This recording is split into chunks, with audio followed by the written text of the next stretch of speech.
Good afternoon guys, at once again welcome sa ating channel. At ito nga ay kakaroon tayo ng konting update dito sa aming kinalalagyan, kung saan kami ay nagkokongkreto na dito sa parte ng TR4 SLEX, bandang Alaminos, Laguna, tong location namin. At kung titignan nyo guys, talagang malapad na itong aming nakokongkreto. Ito guys yung ating lapad. May nagtanong nakaraan bakit daw walang malang parang division tong pinaka lane.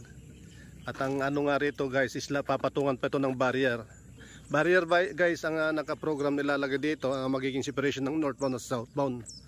At ito nga kung titignan nyo, 2 lanes na sa northbound, 2 lanes na rin ang nagagawa namin dito sa southbound, pero mayroon pang natitirang sang lane dito na aming gagawin.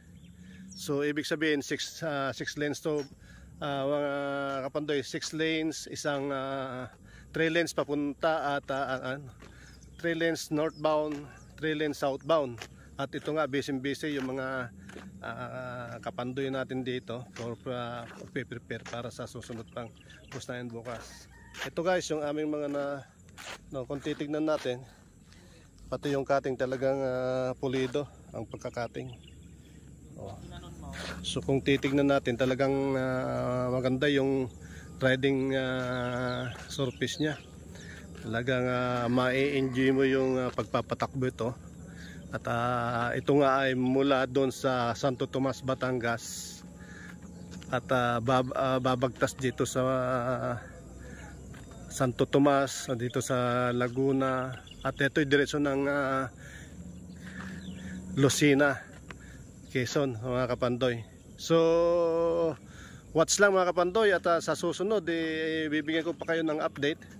Atong update dito sa ating ginagawa rito